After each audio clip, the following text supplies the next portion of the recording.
This episode may contain content that could be distressing or objectionable to certain listeners. Please refer to the episode show notes for details. Discretion is advised.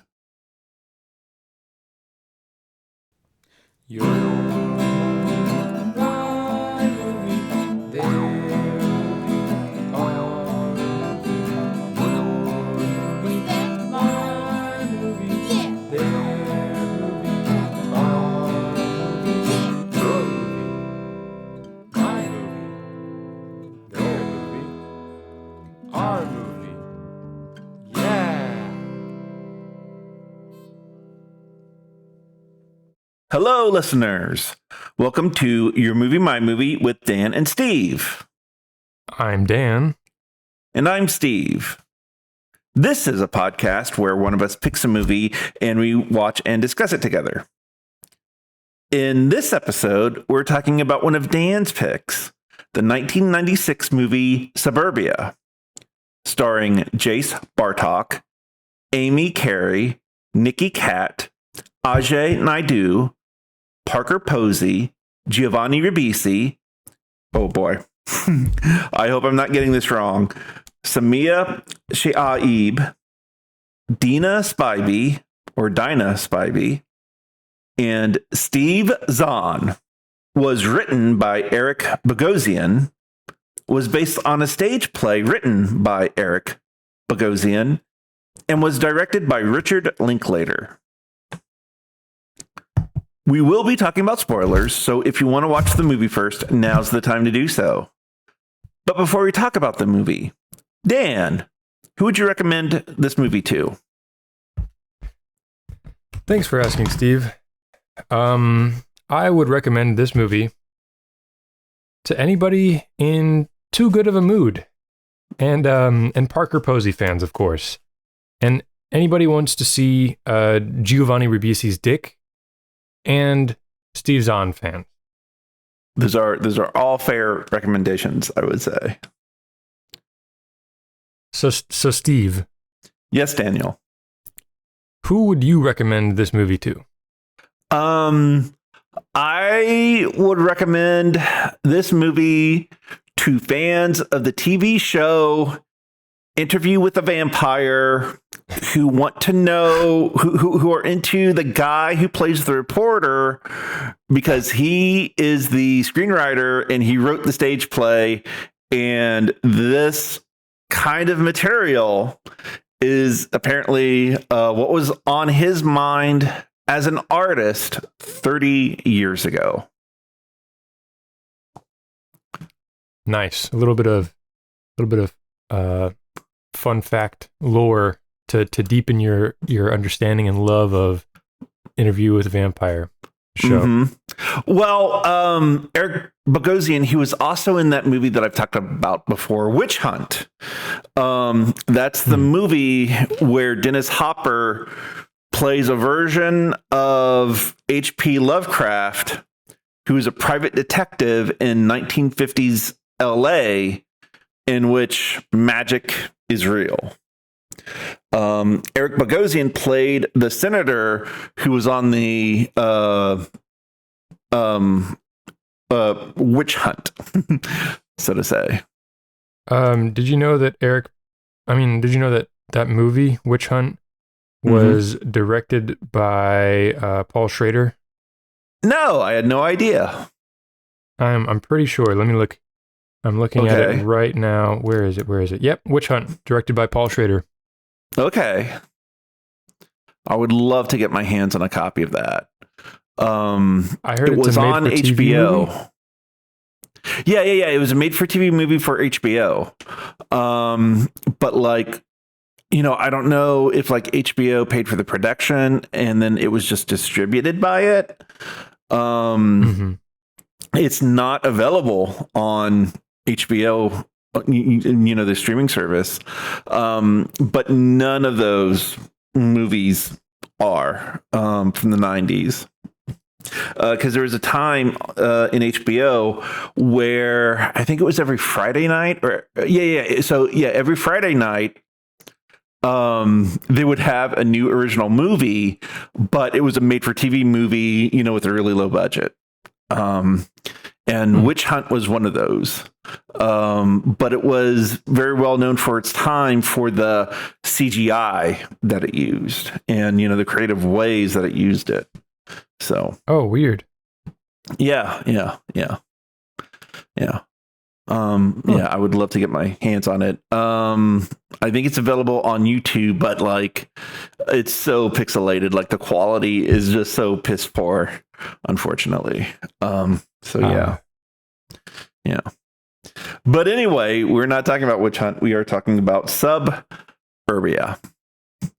Indeed. Yeah. So before we go any further, would you like to do the 2-minute summary of SubUrbia, Daniel? Oh shit. Okay. Sure. Let me pull up my clock. Okay. All right, ready? Or actually no, you should tell me, right? Okay, I can do the timer. I don't care. It doesn't matter to me. What should we do? I'm pulling up the timer now. Stephen, what should we do? Okay. 3, 2, 1, start. Okay, so Giovanni Ribisi is a no good slacker in the 90s, with a group of friends and his girlfriend, and they always hang out at the gas station, the Circle A gas station, and Ribisi gets news that an old high school friend is coming back into town, and this friend was a pop star now, or a rock star now, a folk musician star, and so he's a big shot, and he's coming back into town, and he's going to stop by the gas station to say hi to everybody. Ribisi's girlfriend is going to move to New York to be an artist. Ribisi is a writer, or at least that's what he says he is, and so he's like a real sour fucking guy. Steve Zahn is his friend, and then there's another guy who's his friend who was 1 minute in left. the army, the Air Force. Okay. Essentially, shenanigans happen, fighting, arguments, teen angst. Steve Zahn is a fuckboy, piece of shit, douchebag, but he's very funny. Parker Posey shows up and is the musician's manager or something. And she's great. We think that she gets killed by Ribisi's veteran buddy. And in a twist ending, we find out that nope, she is not dead. Although Giovanni Ribisi's girlfriend's friend is on a drug overdose or something like that. 10 seconds. After having recovered from rehab. And she told him that if she drank again, she would probably try to kill herself. 2, and so she did. 1. Tried to kill herself. And that's the end of the movie.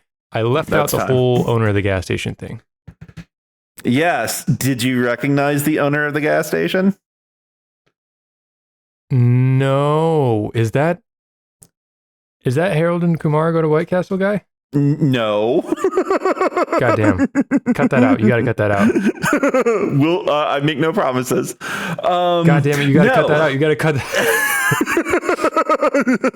No, that's the guy from The Namesake, is Harold and Kumar. No, he's from Bad Santa and Office Space. He's the guy who tries to rape Bad Santa. He tries to rape Bad Santa? Yeah, remember at the beginning of Bad Santa is in that bar where he meets Mrs.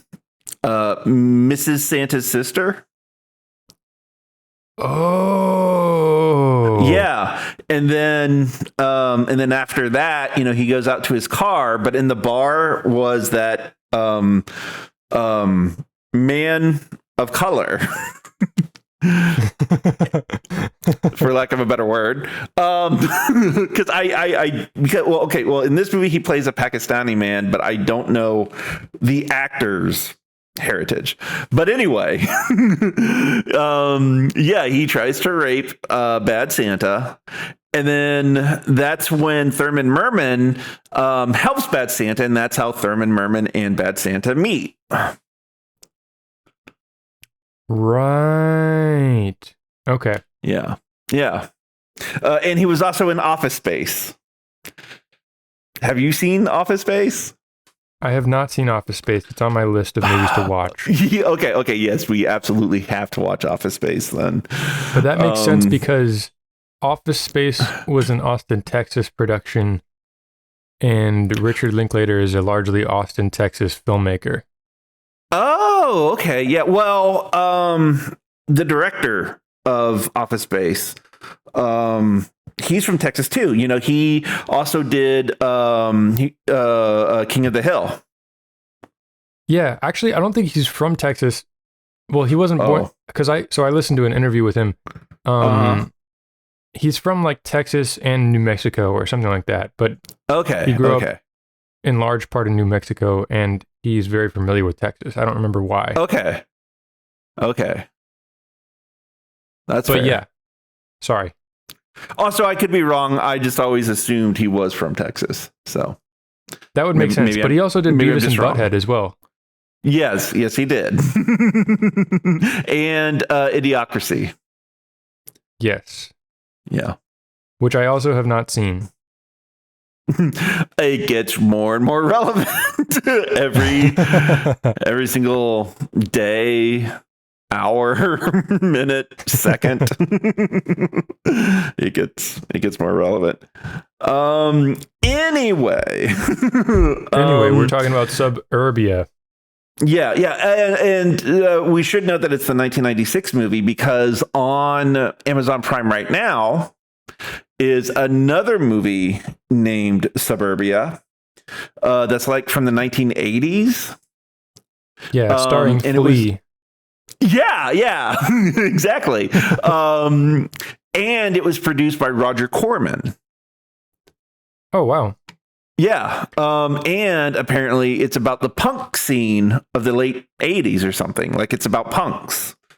And I know the director, I mean, me and Noah had a conversation about this because Noah watched the movie with me, SubUrbia. The director of the Flea SubUrbia film is also the director of the documentaries, The Decline of Western Civilization.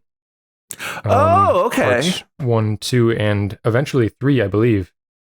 Yeah. And looking at her Letterboxd, she also did Wayne's World.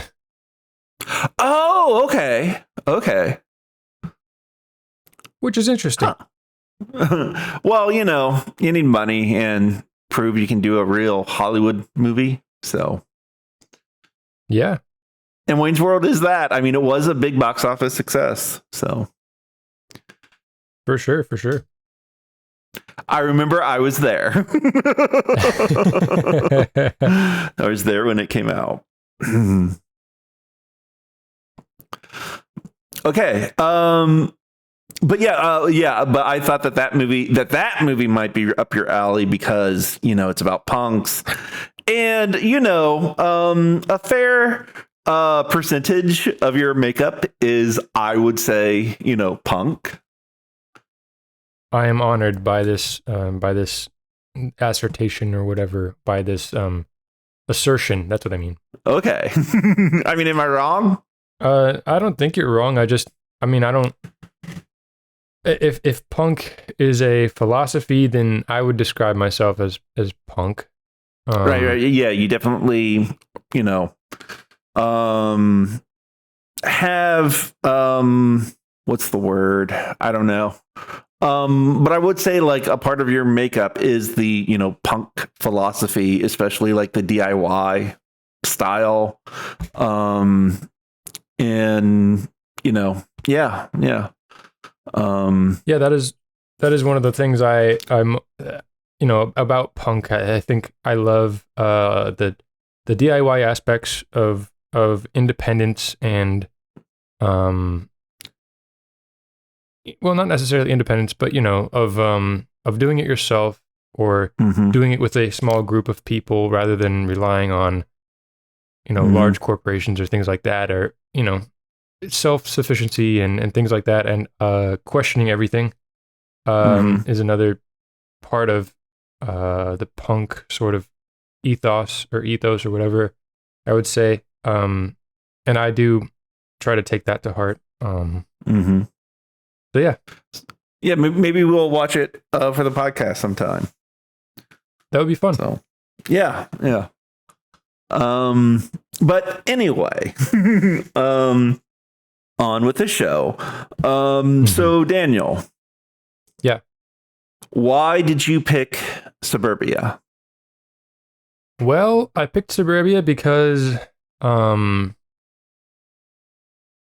of my favorite artists, well, I don't know if I would say favorite, but yeah, well, anyways, artists that I like worked on this movie. It's got Richard Linklater, which is one of my favorite directors. It's got Giovanni Ribisi, who I admire as an actor. And, we are doing the Giovanni Ribisi marathon, and this is definitely, I would say, like a significant role. He's kind of a lead. It's an ensemble piece, but he's kind of a lead in the movie. And it's got a great cast. It's an indie movie, which I always try to lean more towards. Yeah, and that's pretty much the reasons why I picked it. Parker Posey also, and Steve Zahn also. Yeah. Yeah, absolutely. Yeah, Parker Posey was known as like, the indie actress queen of the 90s. So, this is up, right in her real house. And Steve Zahn, I mean, he's great. Also, this movie has Nicky Katt, who very unfortunately just passed away. Oh, really? Yeah, he passed away a few weeks ago as of this recording, unfortunately. Oh, wow, rest in peace. Yeah, absolutely. He's a great actor. He was in Way of the Gun, which I cannot wait for us to watch. And he was also in an episode of Kindred the Embraced, which is a television show adaptation of Vampire the Masquerade. And I did a rewatch recently because the episodes are up on YouTube, and I saw him in one of the episodes. So yeah. I'm looking at his Letterboxd right now, and guess what else he was in? What? Strange Days. Oh yeah, that's right. He plays one of the cops with Vincent D'Onofrio, right? Ah, probably. Or no. I might be wrong. That might be William Fichtner. I'm fairly certain he plays a cop though in that one. So I don't know. That would make sense. He has cop face. Yeah. We can just Google it. Nicky Katt. He plays Joey. I know that. Let's see. Nicky Katt. He plays Joey Corto. Days. Images.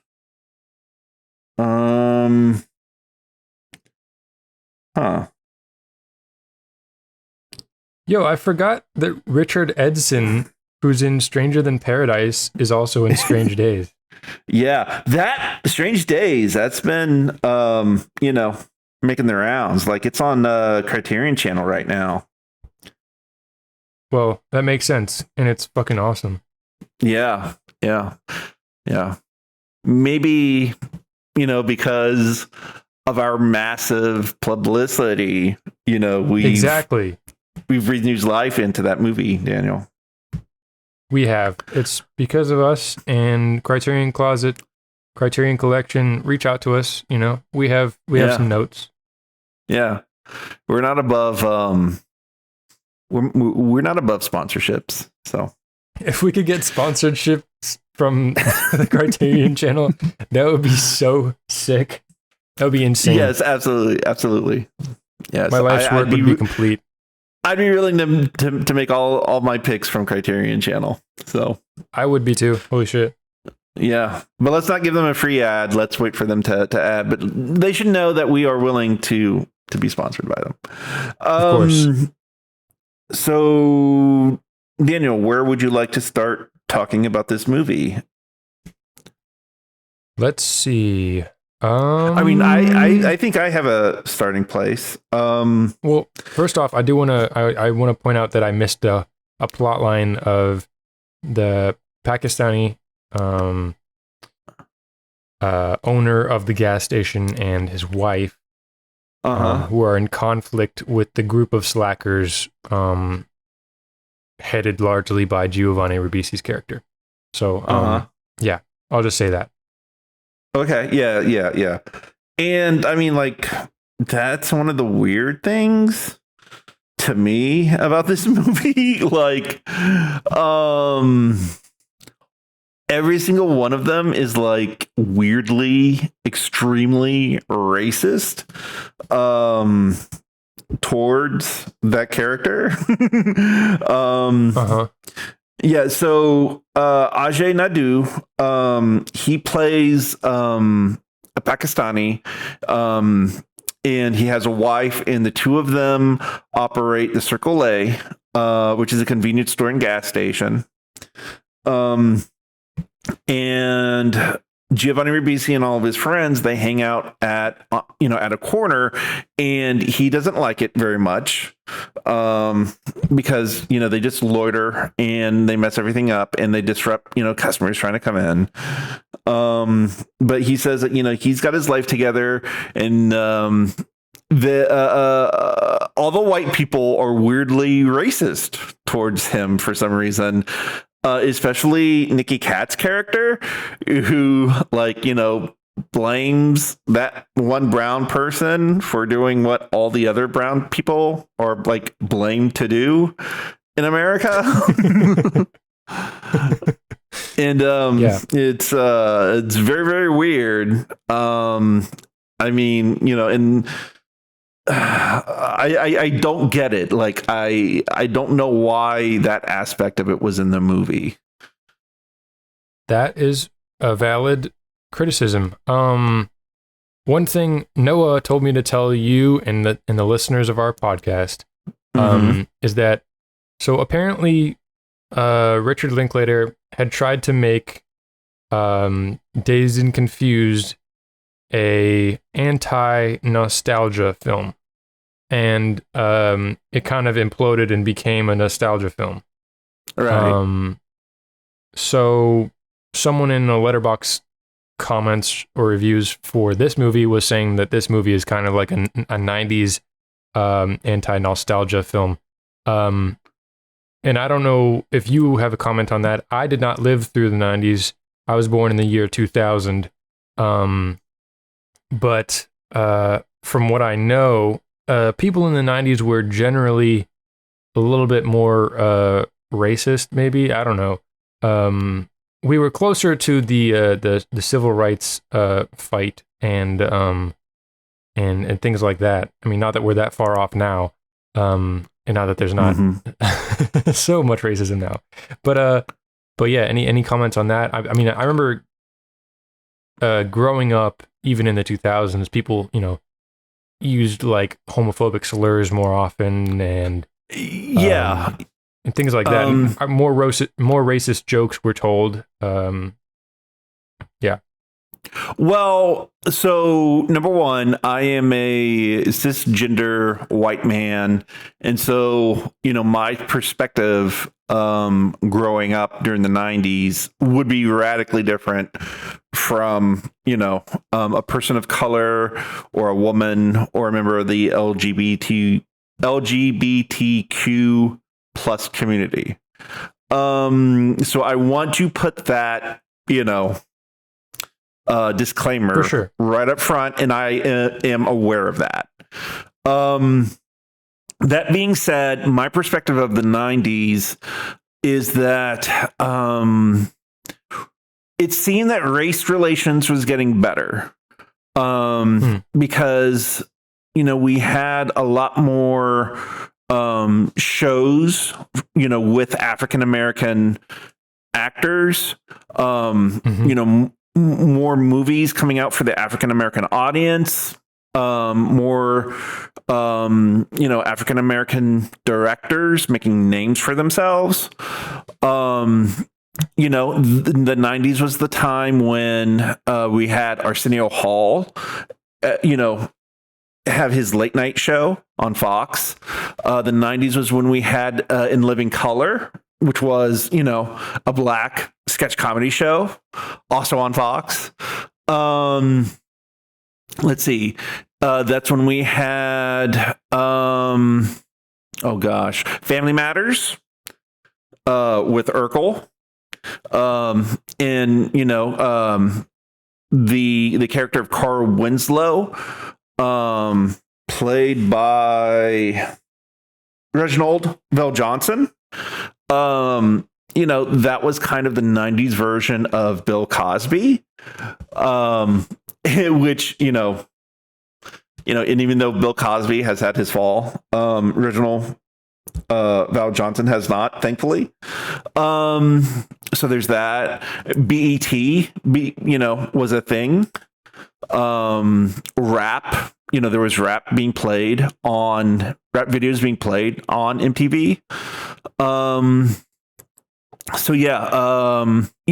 There were mainstream ridiculing of African Americans, especially with things like Ebonics and Kwanzaa.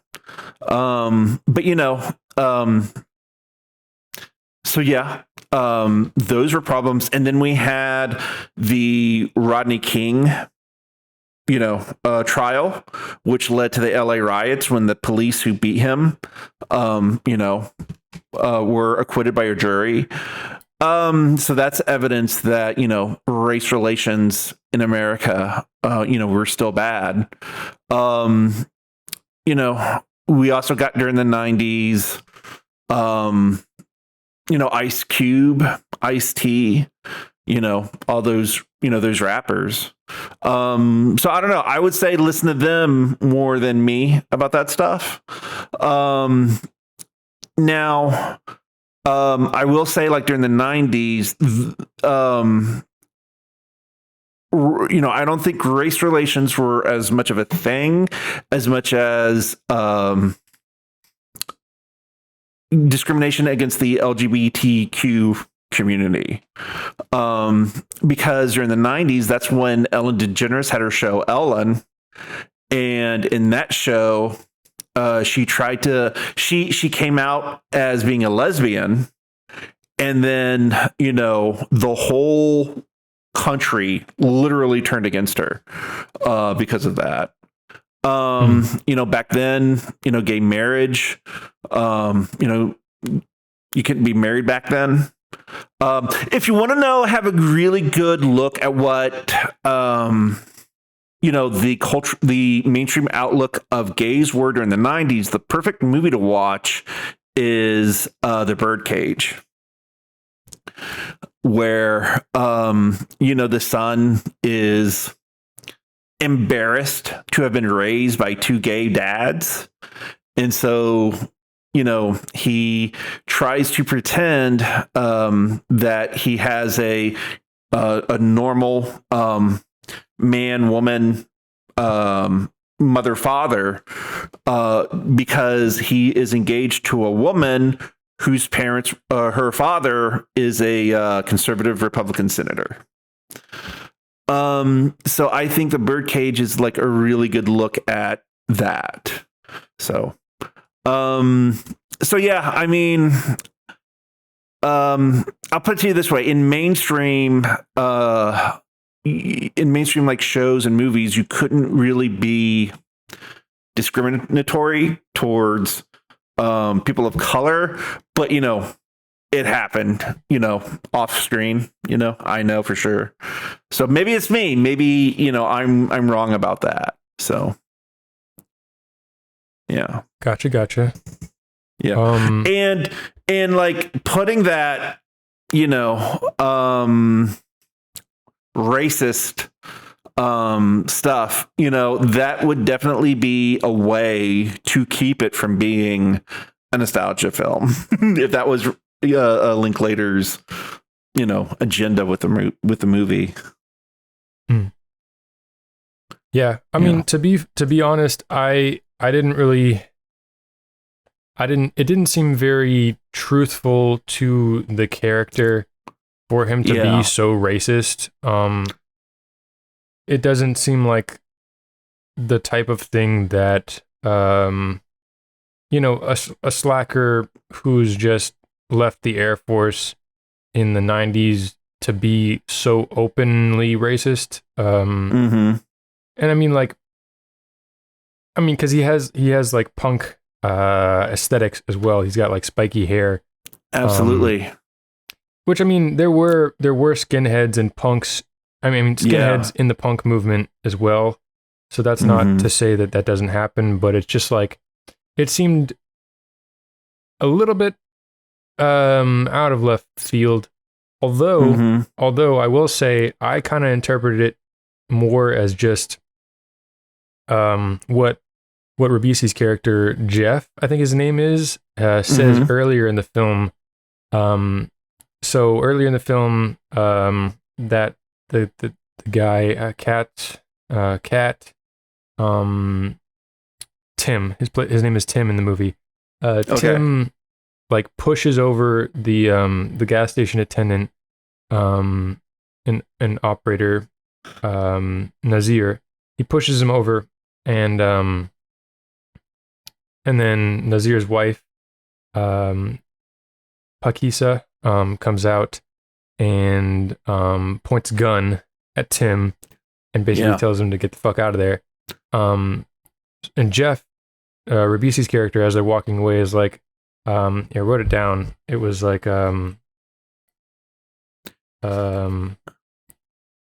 let's see.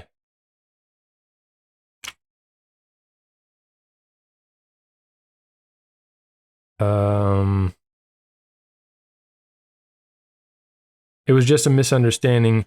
He was upset about something and he took it out on you. Which, I mean, like, crazy to just explain it away like that. But I do think that Tim's character is filled with rage. And I think that is kind of his central characteristic, is that he is angry. And and this whole movie, I think, is about alienation. Ribisi kind of just says it in the beginning. I got the quote where first he says, "It's my duty as a human being to be pissed off," and then a little bit later he says, they ask him like, why is he such a downer all the time and all this other stuff, and he goes, "It's because I'm alienated." So he's very self-aware. He's very self-aware. But real quick, like going back to the Tim character, like, Tim is absolutely angry. And he is taking it out on, is it Nazir? Is that the character's name? Yes, Nazir. Okay, yeah, and he's taking it out on Nazir. And I would be okay with that, like, if the other white people would be like, "Hey, Tim, cool down." But no, like, they pick on Nazir too, which is like, makes them all kind of assholes, which, I think, I mean, they are all assholes. That it does turn out to be that way, doesn't it? But I think Ribisi's character is the least racist. But to me, it was like, I mean, I think Kat's character, Tim was the most sort of uncharacteristically racist. But I do think that the other Steve sort Zahn of was bad casual too. racism, is more accurate to the time and accurate to the age range of those people there. I remember kids in high school being playfully, quote unquote, playfully racist, and making a lot of racist jokes and things like that in high school. And that was because they wanted to be edgy and stuff like that. So I think that is somewhat common in. All right, yeah, that's fair. That's fair. Teenagers. Mm-hmm. But they're not teenagers. Like they're like very well. They're in their early to mid 20s. Yeah. So. Well. Yeah. Yeah. Or maybe I'm just an old man who is expecting more of the young people when I shouldn't. Or, maybe I'm just wrong about, how the 90s were. That is absolutely possible too. So, but yeah, I wanted to, I mean, I guess, further talk on this racism subject is also like, another thing about this movie that I appreciated is that, like, in a small town, at a certain point in time, especially before the internet, you don't really get to be as picky about your friends. Yes.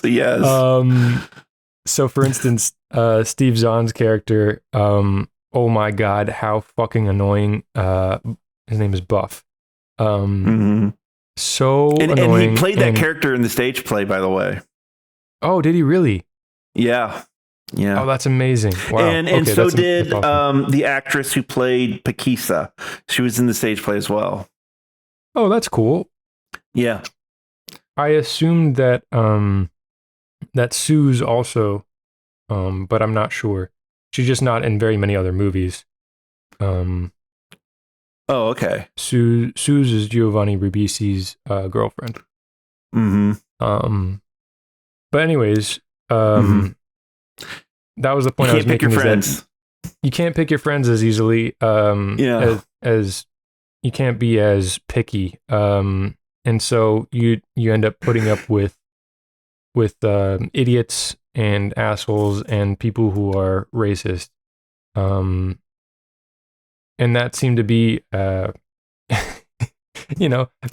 you're not wrong. Very nice you're not wrong. You're absolutely right about that, sir. So, yeah, I definitely remember being friends with people who annoyed me, even growing up as a homeschooled preteen in middle of nowhere, East Texas.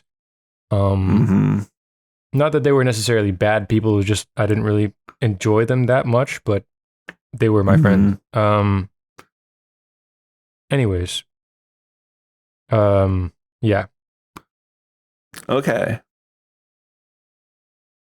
I was thinking about that as a sort of theme to this movie. Because, also you can't be as picky about your boyfriend or your girlfriend. So sometimes you have to settle for assholes like Jeff's character, who aren't aware that they're constantly projecting. It was interesting. You did mention him being very self-aware, and he is very self-aware, which I think is another sort of thing about the 90s is that was a it's postmodern. It's very self-aware. Yeah, Seinfeld and The Big Lebowski. Yeah, Seinfeld, The Big Lebowski, which I just watched The Big Lebowski, by the way, like a few days ago. So it's been very much on my mind. Oh my God, I fucking love that movie. I fucking love that movie. We should talk about it. I didn't like it the first time I watched it that much, but this time I watched it, I liked it so much more. And, it grows on you. I think it's because I'm an atheist now, so like I'm not as worried about like meaning. Well, the Coen Brothers that you should watch, the Coen Brothers movies that you should watch then is what is it? A Very Simple Man, is it? I think it's just A Simple Man. A Simple Man? Okay, yeah, A Simple Man. Yeah, that is the movie you should watch in regards to, deism. For better or worse. Well, when I was, a deist, a Christian, I very much,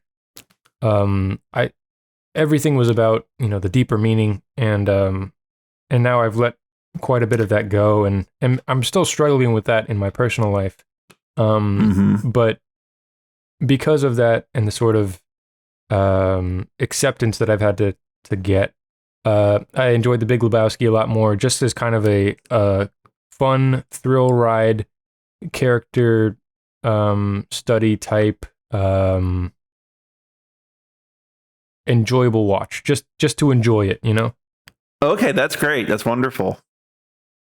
And that movie is another example of like, you can't always pick your friends, right? Because well, I mean, yeah, that movie's complicated in that regard. So fair.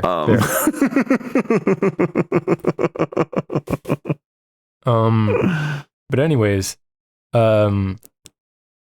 yeah, that was I think it is a interesting sort of, he's very self-aware in some ways, but he's still a dumb man.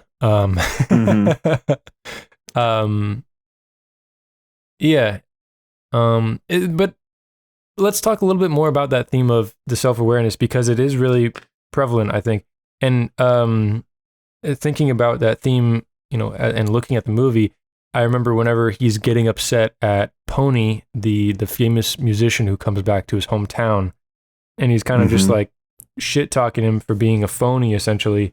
And and Pony's like, yeah, maybe I am the problem. And he's like apologizing, even though he didn't do anything wrong. He's apologizing to Jeff, and he's like, well, I am kind of, you know, looking down my nose at you guys some, and like things like that. And then Jeff's like, no, you didn't do anything wrong. You don't have to apologize. It's just me being an asshole and being, you know, jealous and things like that. So it's like, it's a weird, this play is very weird. This movie, I mean, you're right on both accounts. It is a play and a movie. So yeah, you're right. Yeah. It's a strange piece of art, and I didn't love it. But yeah, I don't love it either. Like, it's not terrible. Well, you finish your thought. My thought was just kind of like, I guess almost the whole time, you know, I wrote in here towards the end of the movie, do I care? ? And no, I don't really care about any of the characters. I don't really care about what they're talking about all that much, although it is things that I struggle with on a day-to-day basis. It's like, I mean, Jeff is very much like, I felt reflected in Jeff's character as far as like the feeling alienated, feeling upset with the world, feeling upset with the way the world is. What is art? Why do we make art? Is there any point to it? Why is some art better than other art? All this kind of stuff. This sort of anger and angst I related to strongly. However, I still didn't care for some reason. Right. And I'm not sure if that's because the way it was written, as far as like these characters just kind of talking about this stuff and not really showing it, or what? I don't know why. Do you have any notes on that? Well, the first thing that I really want to talk about in regards to Jeff, is that the character's name? I believe so. Giovanni Ribisi's character. I'm pretty sure his character has the same arc as Dr. Manhattan from The Watchmen. Which is okay. I'm assuming you've never watched Watchmen. Do you know anything about Watchmen? I have watched Watchmen. It's just been a little while, and I kind of forget. Okay. Doesn't he like decide that he's like, the human race is too stupid and I need to protect them or something like that? So first of all, what Watchmen is? Watchmen is amongst the top 3 most important comic books of all time. It was written by Alan Moore, who I believe is the Shakespeare of comic books, and the art was by Dave Gibbons. And Watchmen is a great deconstruction of Silver Age comics, and it ushered in the dark age of comic books that came about throughout the 90s. And so, sorry, I'm going to get really comic book nerdy here for a bit because I have to. Try and give us the bullet points, Steven. Okay.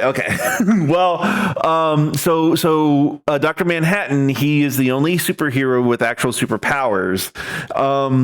And he is basically a living god. How about that? But because he is a living god, he is so divorced from the human experience now.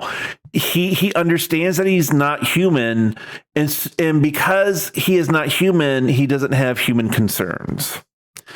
In other words, his superhumanity has isolated him. Mm-hmm. And because he is isolated from the rest of humanity, he undergoes a nihilistic what's the word? He kind of goes through an arc where he becomes extremely nihilistic towards the human race. He doesn't understand why he's there. He doesn't understand why he helps them. He is so beyond them and their concerns. Like, their concerns mean nothing to him anymore. So why does he let it be their concern? So he becomes extremely nihilistic. However, he comes to appreciate humanity and the uniqueness that happens because of his love interest.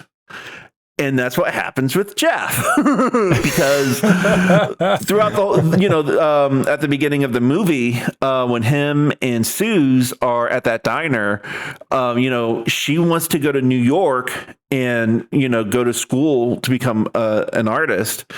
And Jeff is like, why? Being an artist is pointless. There's no point in anything. So why don't you just stay here with me and we can be pointless together? And that's what they're really fighting about. Because he finds, meaning in nothing. So, he's nihilistic throughout the whole movie. But then at that point where he tells the limo to stop so he can go out to pee, and then he just walks away. And then he finds BB, and, he talks about, all that, and he makes the breakthrough. Is that freedom is all that there really is. Maybe there isn't really a right move, and then I can do anything I want as long as I don't care about the result. So rather than become a negative nihilist, one that is, sees everything, nothing has meaning, and that's a bummer. He realizes, nothing has meaning, so it doesn't matter what I do. So it's okay if I go to New York with Suze and see what happens. But that plan does not come to fruition for him. Yeah. So that is a very good read of the movie, Steve. You put it very concisely. Thank you. Thank you. And I'm jealous because I don't know, I have a hard time putting things together. I kind of just watch movies and I don't always, I don't know, I think about things, but sometimes I feel like I'm not capable of deep thought in certain ways. But anyways, I'm going to stop comparing myself to you and just say, well done. I picked up on some of that, but that's a great read of the themes of the movie, and yeah. Well, thank you. And if I may brag a bit, I think I can only sum up those themes just because I've had practice at it. Because I don't think the film pulls it off in a very good manner at all. Like the way that we've been talking about this movie, we don't love this movie, if I may speak for you and let me know if I'm wrong, but, I think it's obvious that we don't love this movie, and, it's like an okay movie, but it does have some faults, but where it faults is kind of nebulous. Like, it's really tough to pin that down. Yeah. And I think so. I think one reason why is because, like, during the 90s, there were a whole bunch of these movies made. Like, you compared it to Dazed and Confused, but I would actually compare it more to Clerks. It feels very Clerks to me. Like, this is Richard Linklater's like version of Clerks, because Clerks yeah. I compared it to Dazed and Confused because Richard Linklater directed Dazed and Confused. Yeah, absolutely. And it does deserve that, but that's what I thought of. I thought of Clerks. It's a small cast. We follow it over the course of 2 days. They talk about nothing, except they're not talking about nothing like they are in Clerks. In this movie, they are talking about things, but it's just things that matter to them. And also this movie, I am not surprised that an actor wrote this movie because all the things, like all of them have like an artistic drive in them. Jeff writes, Sue's, she wants to be an artist and she does performance art. Buff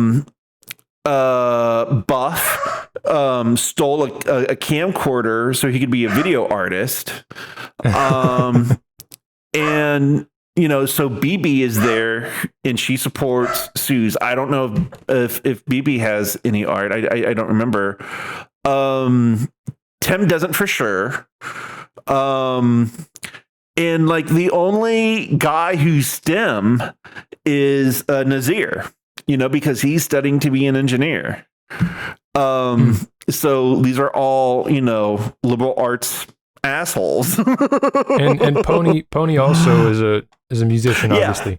Yeah. And Pony's a musician. And then Erica, played by Parker Posey, she's his manager. So it's like, well, where's the working guy? Like, so I think, that kind of the way that they are liberal arts pretentious, I think that also sours me to the characters as well. You know what I mean? Okay. Like a guy who works as a mechanic, he's going to watch this movie and he's not going to get any of this shit. You know what I mean? Not because he's stupid or anything, but just, that worldview is unrelatable to his. You know what I mean? I mean, maybe, but also I think, I don't know. I don't know if I agree with that completely because... Okay. Well, I guess what I'm getting at is like, I don't feel like the experiences in this movie is universal like it is in, like, say, Dazed and Confused or Clerks, or The Stoned Age. That's kind of my feeling. Okay. Yeah. I guess, well, that's what I'm kind of wrestling with about this movie. It's very self-deprecating. It's very critical of itself. I don't know. I guess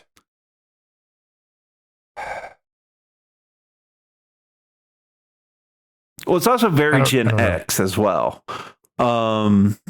Too, like, with the nihilism going on, and at the end when Nazir says, you people are so stupid, what's wrong with you, you throw it all away, that is Gen X, like, summed up in a sentence. that quote reminds me of a movie I would love to watch for the podcast called Pump Up the Volume. And I think that movie is Gen X in a better way because the guy in it, played by Christian Slater, like he's upset. He just goes, I'm upset. I'm upset. I'm just upset. I'm just upset. And his parents are like, why? What are you upset about? And he's like, I don't know. Can I just be upset? So I think that movie, kind of pokes fun at Gen X in that way, where they're upset, but they don't want to do solutions in a way that this does not. This movie does not. So, yeah.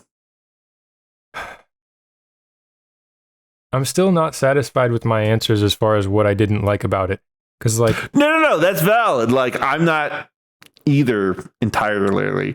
Like, I know I don't like it. I just don't know why I don't like it. Yeah. Like, and I was just saying there are things I like about it, but overall, the story I think I didn't like, and I feel like it didn't quite give its message clearly. I think that's what I didn't like. I don't know what its message was. Or if it had a message. It seemed like it had a message, but if it was just that we waste our lives and that Gen X wastes their lives, then it's a little bit condescending and not super genuine. Yeah. That thought has been stuck in my head when I thought about this movie, is that there's something not genuine about it. And even then, what's wrong with you? You throw it all away. Well, no, they don't. They make the most of their lives. Pony was able to go and be, a music star in LA, and he's able to bring Suze and Buff with him. It's only Jeff, BB, and Tim who stay behind, And what exactly is throwing it all away? I mean, I don't know that. I don't know that spending time with your friends and drinking a little too much is a waste of a life necessarily. But, it just seems a little bit like, what is it? What's the word? When you say the very least of something, like it's like a very small way of looking at it, kind of. I don't know. A reductionist. Yeah, a little bit reductive, I think. Yeah. I mean, BB, she's there because she's an alcoholic, which, that wasn't explored enough. I don't think. Yeah, and it's not really her choice that she has a tendency towards alcoholism. And I mean, sure, it's her choice to drink technically, but it's like shitty circumstances. I mean, Steve Zahn fucked her and then immediately went to chasing Erica's tail, Parker Posey's tail. Which, I mean, who wouldn't? But I'm just kidding. Yeah, but then again, Erica stayed behind to chase Tim. So yeah, well, I'm just saying that Steve Zahn immediately he never speaks to BB again in the movie after they have sex. Ever. Like he doesn't acknowledge her existence. Which would drive me to drink, I think. Yeah. Anyways, I guess what I'm saying is, it's not really, just because you're an alcoholic doesn't mean you're a worthless person. It means that you have an illness and that you're struggling with something. Anyways. Yeah, exactly. I think that, I want to be honest with you. I think it hurts that this is, that it was a movie, and I think it was like an hour and 40 minutes long. I kind of wonder how long the stage play is. If maybe the stage play is longer, and provides more details. If not, I could actually see this as like a TV show, where, if the audience is able to see these characters cook a little more in, their issues, in their dramatic conflicts, and then see how they navigate them, I think that, I think this might be the basis for a really good TV show instead.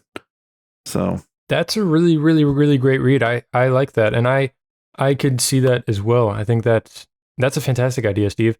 I think that would be, you would have more time to explore different conflicts, different decisions. You could see the way things progress more. Yeah, I agree with that completely. Okay, wonderful. Yeah, because like the thing with coming of age movies, like Dazed and Confused, and like going back to American Graffiti, and movies like those, the Stoned Age, like usually there's like a really big cast of characters, and we follow like a lot of them, but like very shallowly, but they are all so archetypical, that we don't need to like, have them cook, like we instantly know who each character is and we follow them along. So it's like we're following archetypes. And I think that's why those movies are so resonant with audiences. But with this one, we are definitely following only these few characters, and like how they develop. And I think because, it's only the few characters, and like they're developing in like very radical ways in such a short time, maybe that's one of the reasons why we see a problem with like how genuine this movie is. I think that's fair. That's a fair read, and absolutely. Okay. Yeah, because everything does happen pretty fast, and it's just like, even if you just had a little bit more time for atmosphere, like maybe someone isn't talking for a shot or two, and you have just a little bit more silence and sort of reflection filmically, we can see people thinking about things more often. Yeah. I think that would be plus, and I think if you did this as a TV show, there would be a lot more of that. Yeah, I think that's accurate. Yeah. Okay.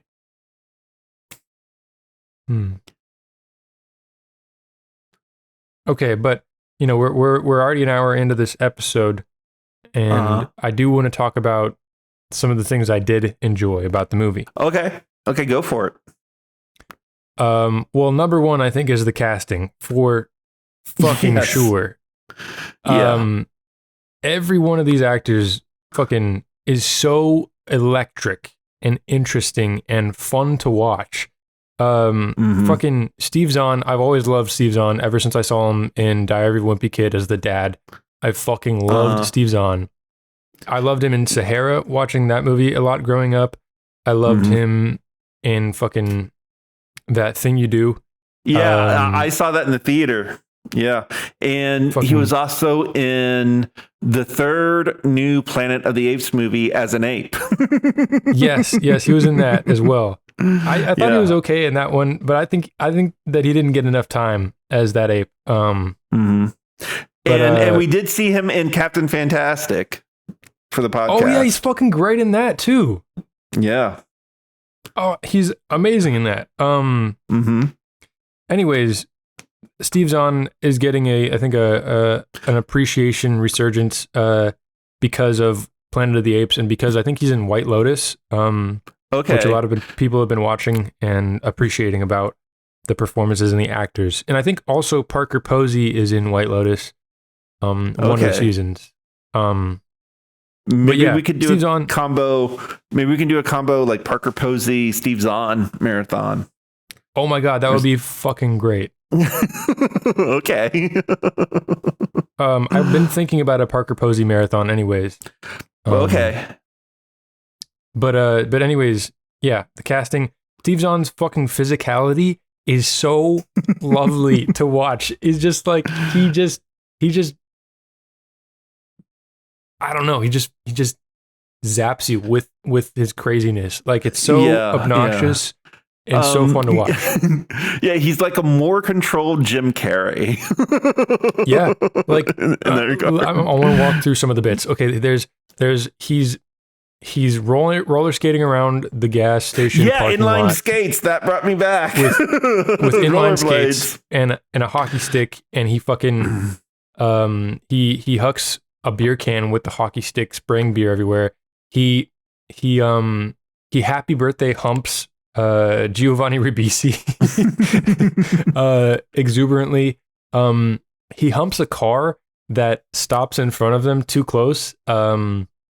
And as they're walking, and as he's like describing his dream day, which is filled with pizza, cocaine, and leather bodysuits, he, to punctuate it, runs over, jumps, and slams his head into a street sign.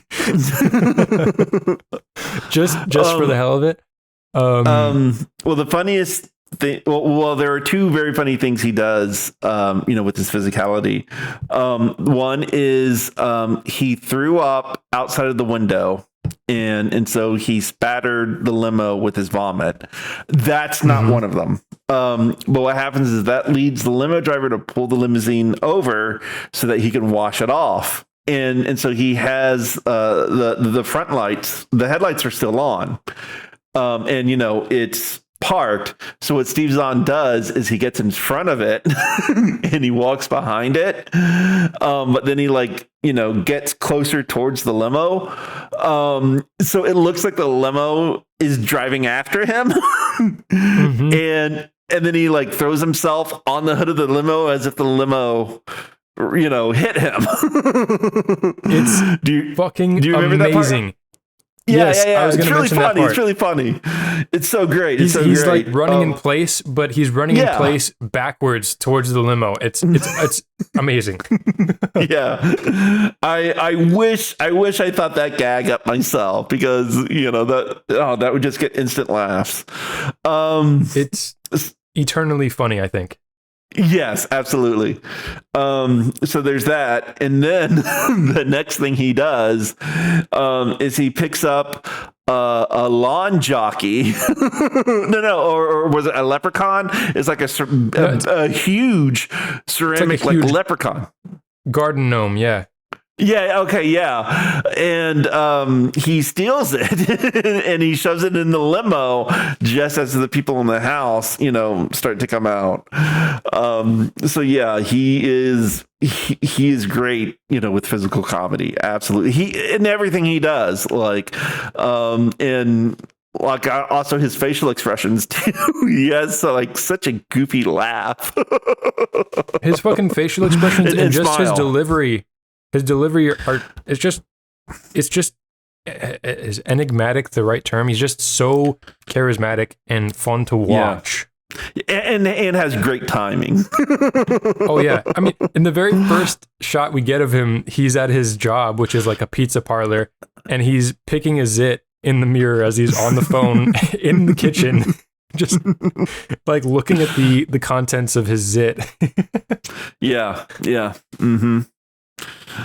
Yeah.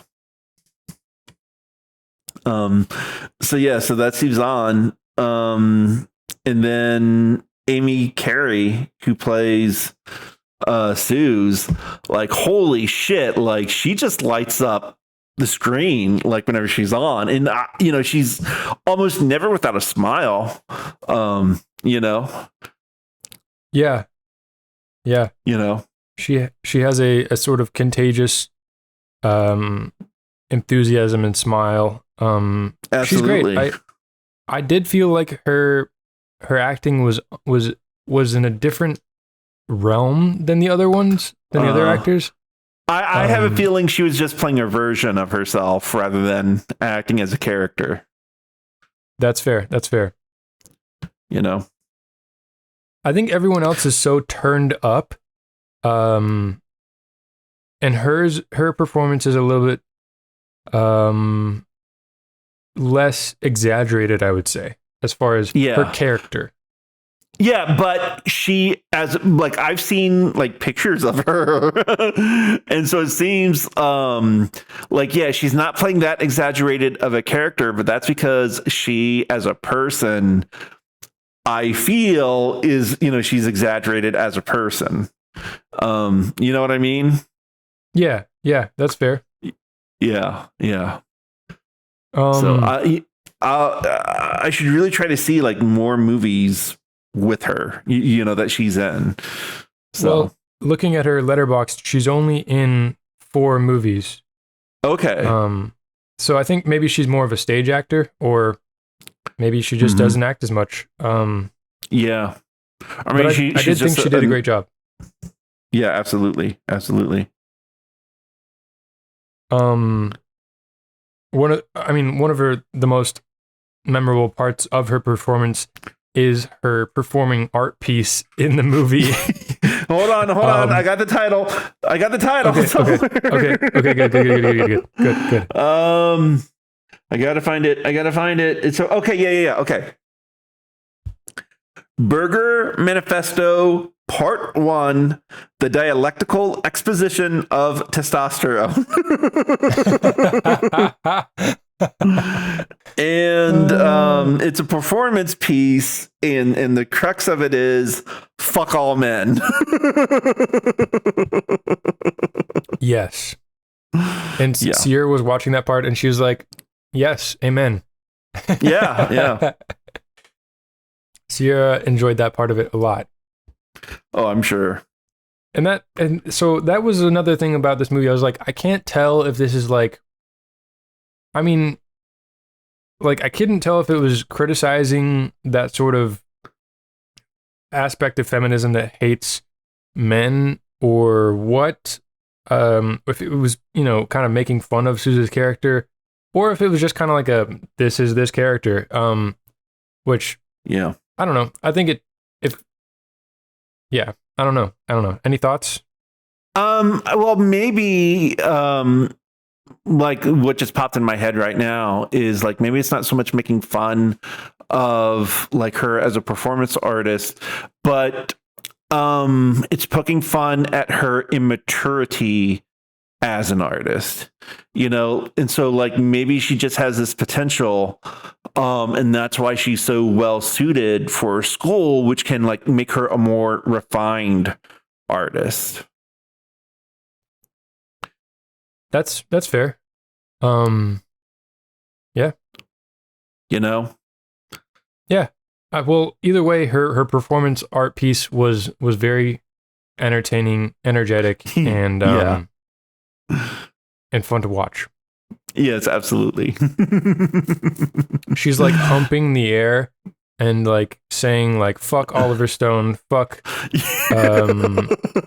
fuck the president, fuck all these people, and fuck men basically, and then she like gets up and she does like a tap dancing like jig routine, and she like is saying a rhyme that she wrote as well. And it's a good time.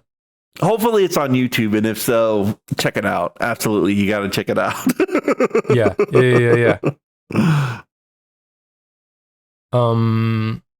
Well, one thing that's funny that I think is funny is that she says fuck Oliver Stone.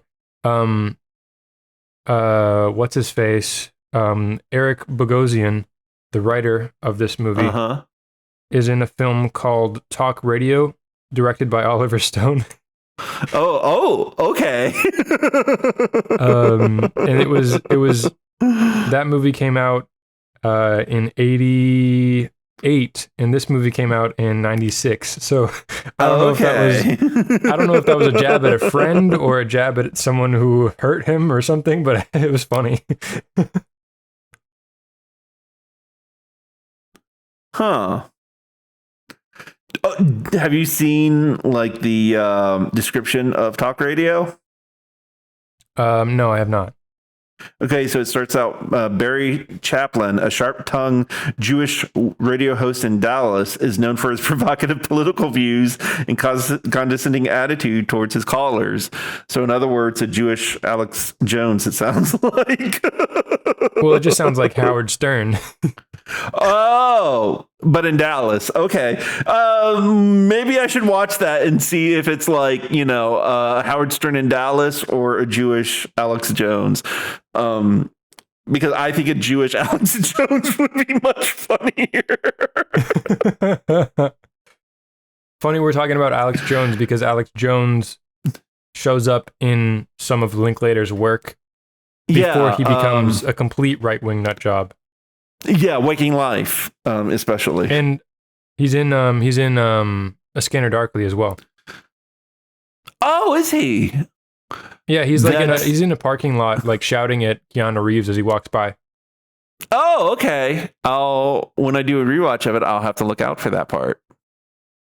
Yeah, do. It's good. It's fun. Okay. Anyways, sorry for the tangents.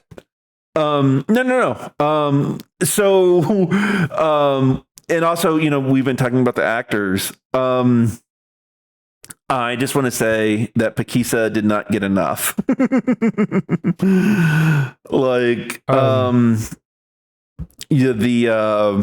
Nazir's wife, I would have loved to have seen her be more of a character and less of a prop. There's like an establishing shot which I think is really interesting, where she's dressed in her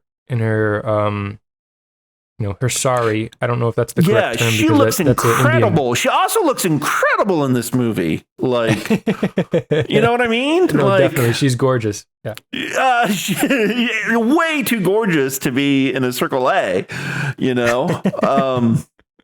And I'm like, well, what are her thoughts on all this? Because at the end of the movie, like when the climax happens, she takes off her wedding ring and she throws it at Nazir. But we don't know the context of it because they're not speaking English and we don't know everything else that has gone on with them because we've been focusing on the white people outside, Yeah. So yeah, I would just love to know what her story is. She's working there at the Circle A with her young husband, who says that he's going to graduate with an engineering degree in 2 years, and then have a house with a swimming pool. Yeah. So, there's a cool really what's shot. going on? Okay, go ahead. Yeah, there's just a cool shot. I mean, it's just an establishing shot, and it's just of her with a price gun, just pricing things in the gas station, in her sari, which I just think is interesting because you don't usually see people dressed like that, working in a gas station. Usually they have on a different uniform, but I just thought it was interesting, sort of, just like what would this be like as a person, as an outsider? What would that be like? Well, it also foreshadows her having the gun. But where I live with my parents, there was a convenience store owned by people from India. And yeah, they would dress in, their more in their native way, how they're used to dressing rather than, a more American style. So yeah, I've seen, Indian women, in their native dress, working the counter, so to say. Yeah. Interesting. Yeah. I used to work at a frozen yogurt store, and that was owned by people from Bangladesh. And the wife would wear a head covering, but I'm trying to remember what else she would wear. I mean, she would wear, but it looked, it was like an Americanized sort of outfit still, I would say. But it was, was interesting. Being visibly different, a visible outsider, is an interesting theme, I guess. Mm-hmm. I don't know. Sorry. Oh, that's okay.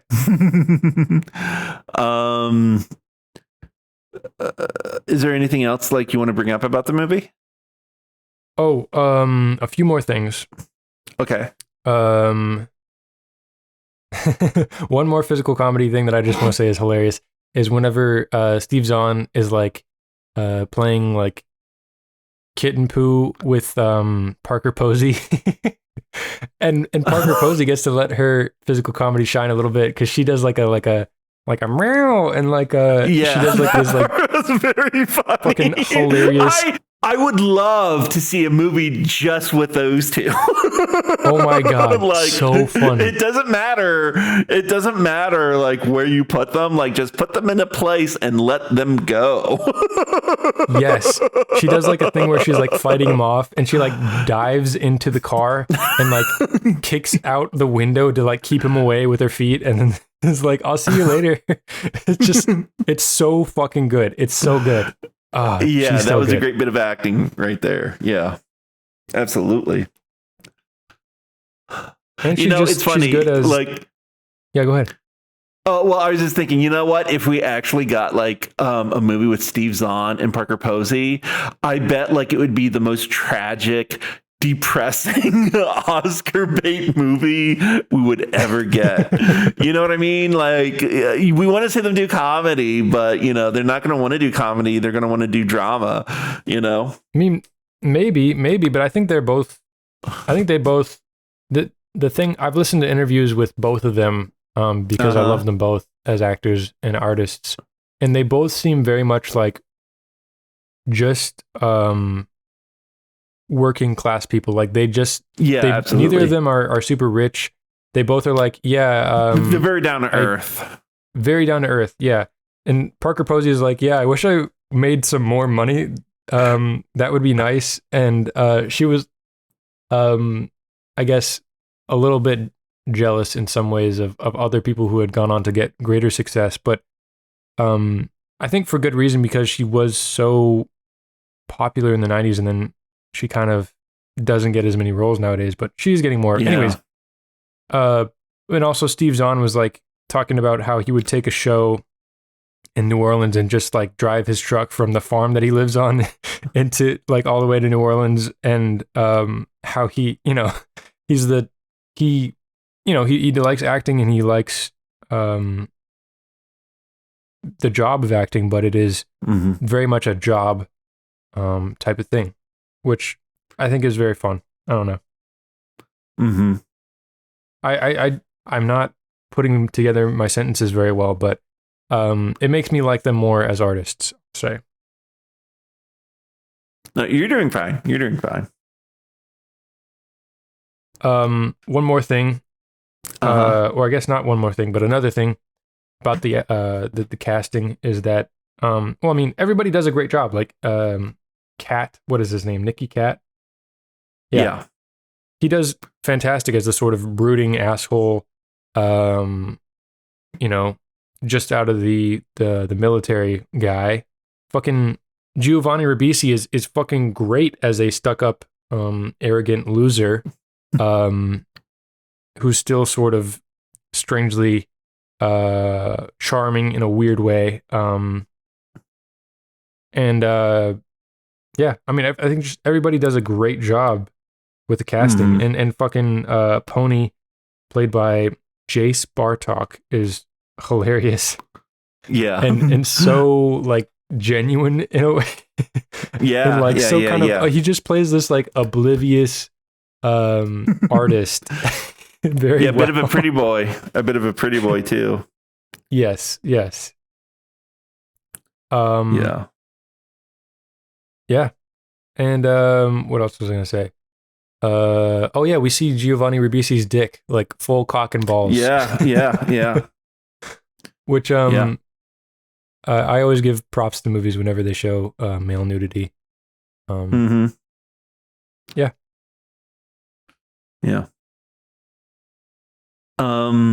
Okay. Some of my final thoughts. The movie sets the tone with the song they play at the beginning, "Town Without Pity." Yeah. It certainly does that. Yeah, we talked about the rollerblades. They go into a liquor store and get beer. What beer do they get? Pabst Blue Ribbon. Pabst Blue Ribbon. And I think they also drink Coors. Oh shit! Sorry. Oh, what do they also drink? I think they also drink Coors Tall Boys. You are muted now. Oh shit! Just so you know.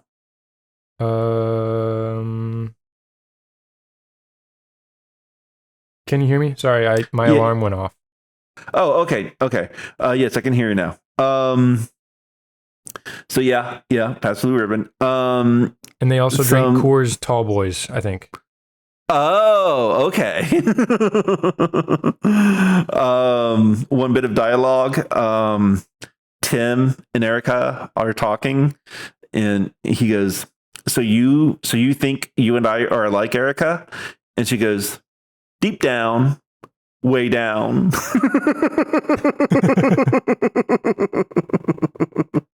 Yeah. So that was There are some great bits of dialogue and writing, I will say. Yeah, absolutely. Yeah. Can I read some of the? Well, after you read your quotes, I'll read my quotes.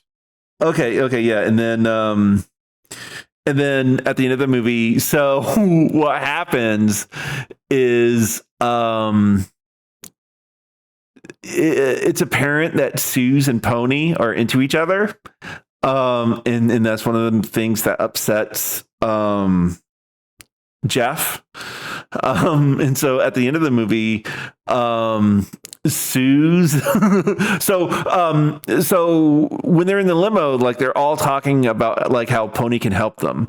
Like Suze will like do some stuff for his music videos, and Biff can like direct a music video, and Jeff, because he's a writer, maybe he can turn his writings into songs for Pony. But what happens is Suze gets so mad at Jeff for just wanting to stay here that when Jeff tries to tell Suze that he is willing to go to New York with her, she's like, no, forget it now. It's too late.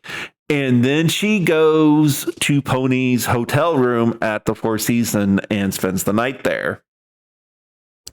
So it's the next morning, and Erica comes by in the limo, and she goes up to Jeff and she says, Pony is looking forward to reading your songs. And Jeff's response is, tell Pony to go fuck himself. And she goes, okay, I'll go do that. Which is that's just perfect LA speak right there, and then like this is one of the weird racist things. Nikki says that they hurt me. I think Jeff's like asks him like, how is Nazir and Pakisa, like, how are they hurting you? And he goes, they hurt me every day with their attitude. And I'm like, what? What?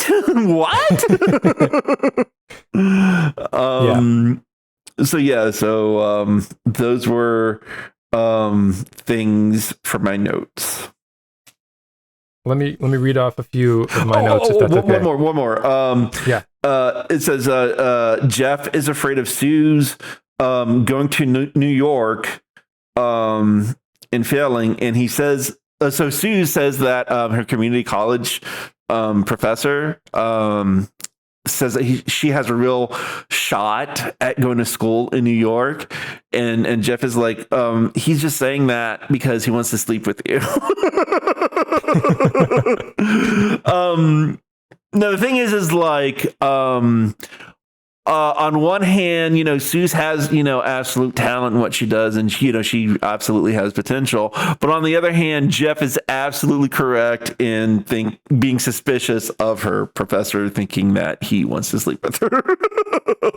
Like, both can be true at the same time, Yes, both can be true. Yeah. There are plenty of sleazy arts professors.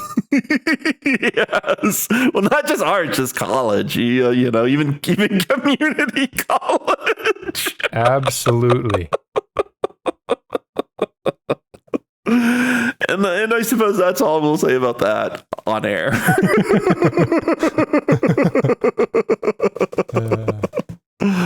Okay. Your final thoughts. Okay, I have some more notes. Let's see. $2.50 for a pack of cigarettes is crazy. The lighting is fun. The way they built the lighting into the gas station is pretty neat. Mm-hmm. Lots of lights.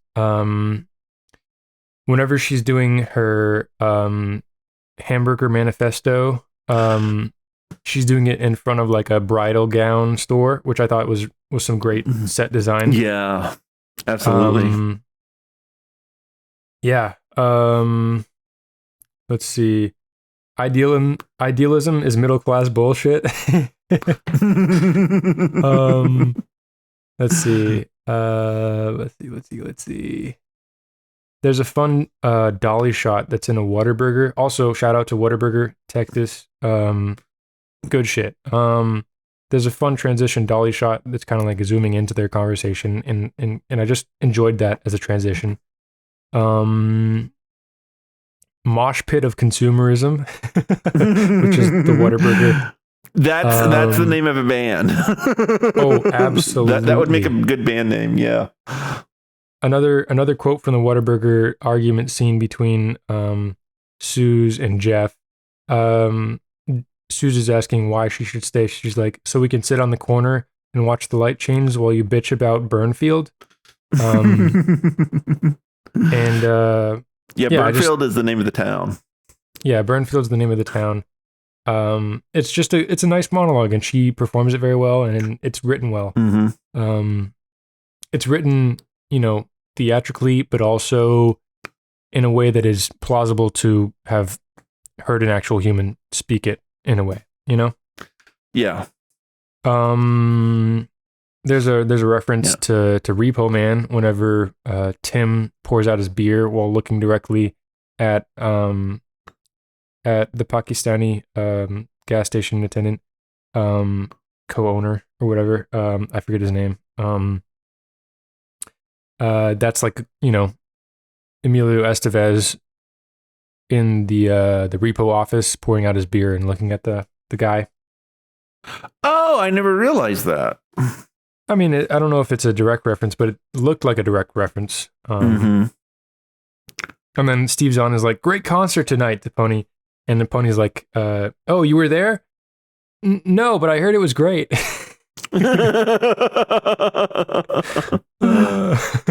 Yeah. Also, Pony's song was actually, kind of an interesting song. The way it's about like a traffic accident and like it kills a whole family, but then the traffic eventually clears up and people carry on about their day. Just thought that was interesting. Well, very meaningful for the movie, like really into the themes of the movie. Yeah, yeah. And I love Steve Zahn's comment about the song. He's like, hey man, I'm glad you put truth in your song. That's important. Which wasn't the movie. No, yeah, but like he says the word truth in the song, and so like Steve Zahn's like, yeah, that's important. Oh, okay. Oh man. Let's see.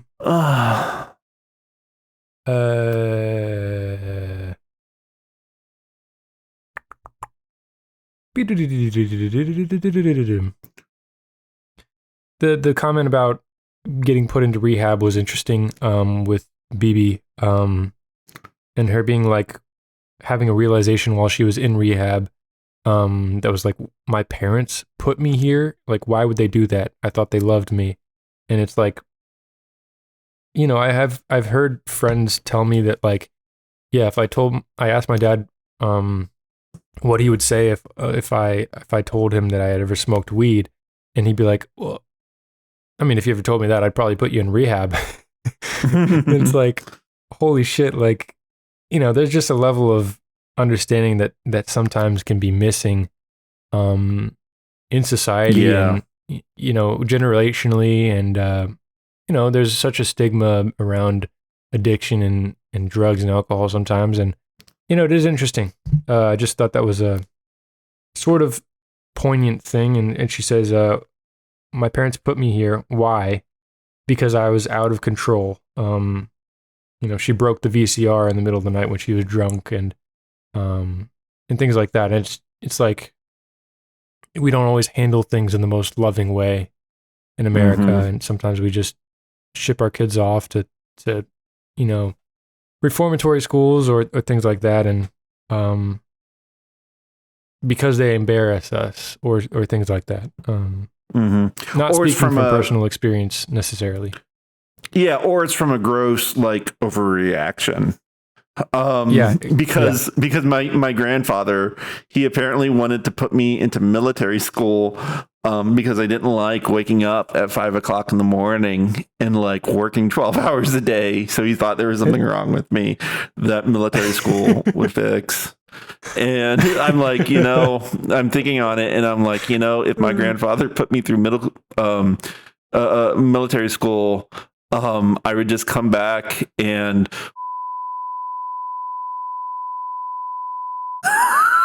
that's probably what would happen instead. I might cut this part from the podcast.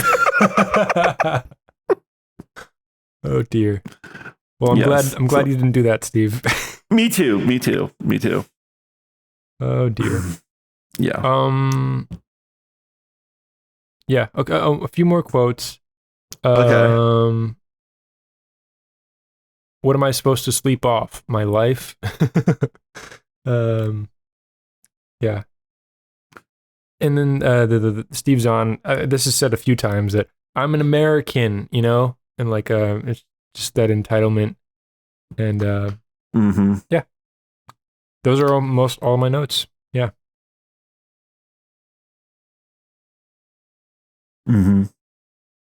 Indeed.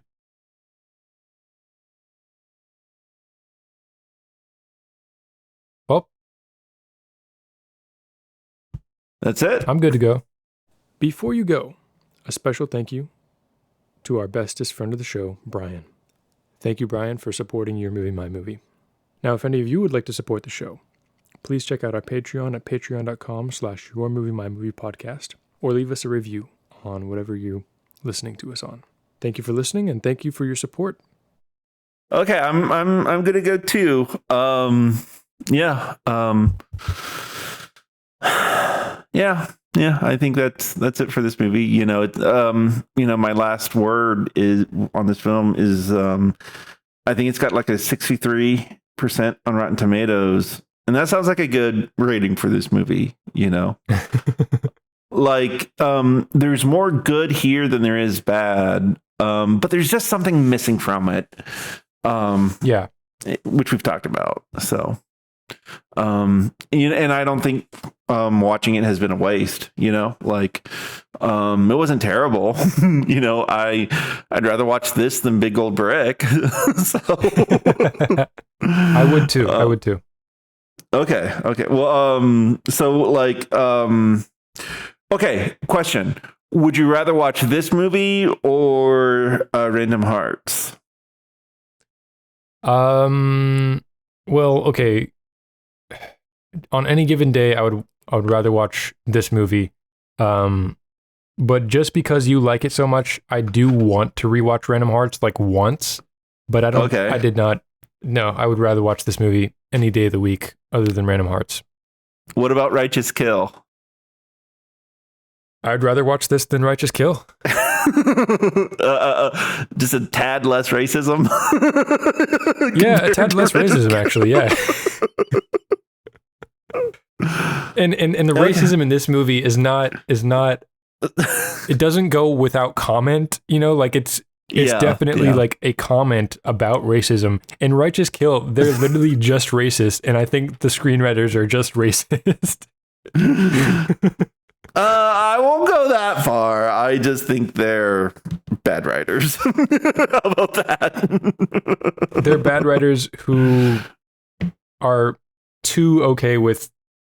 I don't know. I just think they're okay. The racism in that movie it felt icky. Okay. Yeah. Yes. Absolutely. Absolutely. And it felt icky in this movie, but I think the movie itself knew that it felt icky. Want you to feel in icky. Righteous Kill. Yeah, in Righteous Kill, Yeah. I'm sure it was like, oh, they're cops, but they're talking shop, so it's like, it's whatever. I don't know. Trying to be edgy rather than trying to be evocative. Try to say something about society. Yeah.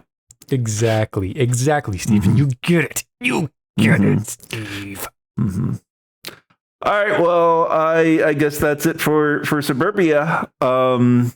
Tune in next time when we start our holiday movie streak. Oh my god.